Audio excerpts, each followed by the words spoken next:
Hi folks, this is all the fruit, and today I want to eat some flowers of Prunus subhirtella. It's a hybrid between Prunus pendula and Prunus incisua. It grows here in the Botanic Garden of Heidelberg. And how did I get the idea to eat Prunus subhirtella flowers? Well, all the Rosaceae flowers, all the Rosaceae fruit tree flowers are theoretically edible. But my reason to go and try them was some nice strong smell here in the Botanic Garden. At first I thought it was the Prunus. Turns out that most of the smell comes from those bearberries over there. I thought at first that this is a rare and extremely smelly cherry. No, unfortunately not. Still, I tried some and decided to make the video. You'll see why in a moment. Well, Prunus subhirtella plena, which means full.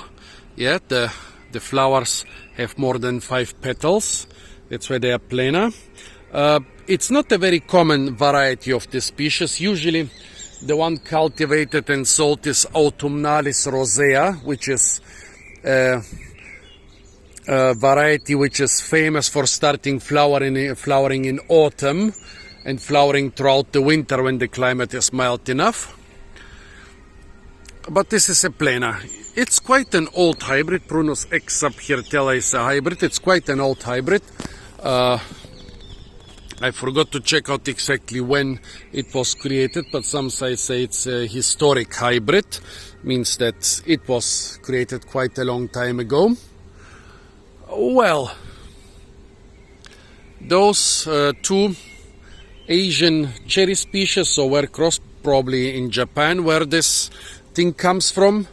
And like many Japanese cherries, I kind of suspect that it has no edible fruits, because I've been foraging around here for decades and don't remember ever having eaten any fruits from this one.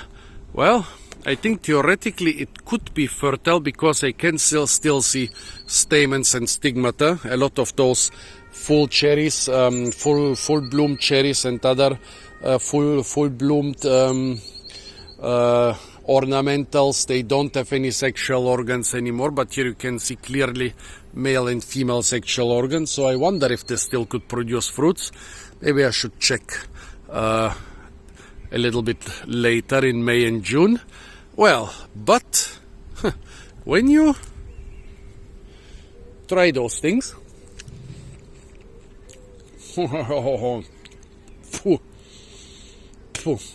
they're incredibly bitter. The flowers of Prunus avium, of the wild and the domestic cherry, and those of several Japanese ornamental cherries are actually tasty and edible. But this is very bitter. Of course, it's a pleasant bitterness, like bitter almonds.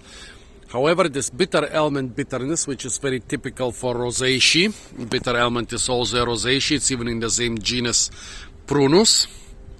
Well, this bitterness comes from cyanic acid. That means everything in Rosaceae which is bitter is actually highly toxic. Actually, every culture except for the Western sees bitter as something good.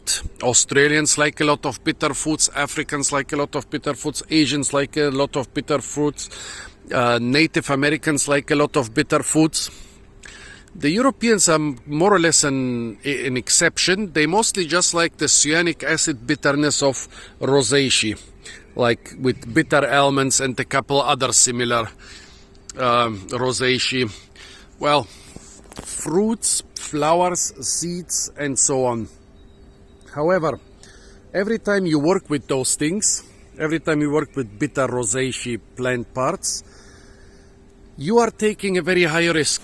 Actually, there are countries where bitter almonds are being sold in packages of, what was it, 5, because 7 can be lethal, or maybe it was 3 because 5 can be lethal. Well, in packages too small to kill a normal person.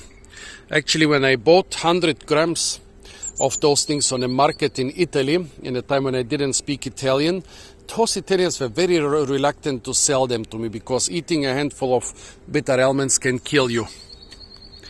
And now those bitter flowers. Well, theoretically you could use them for a lot of recipes which require the particular, quite delightful bitterness of Rosaceae.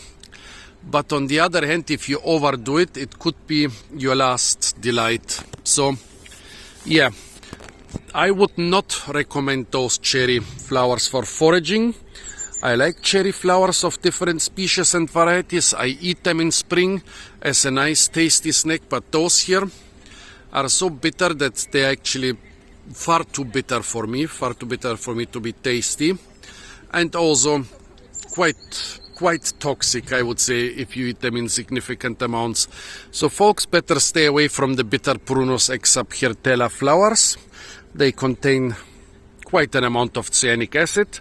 Tell me if you have experience with eating Prunus or other fruit tree flowers, or what flowers you like to eat, what flowers are usually being eaten in your culture. Apart from that, stay tuned for a lot more fruit videos from the beautiful and incredibly fruit-rich Heidelberg Botanic Garden. And of course, if you want to receive more such content, it's not enough to subscribe to my channel. YouTube kinda stopped recommending my videos to most people. Maybe because I also have videos of poisonous things. So if you want to be notified of new content, you should press the little bell icon.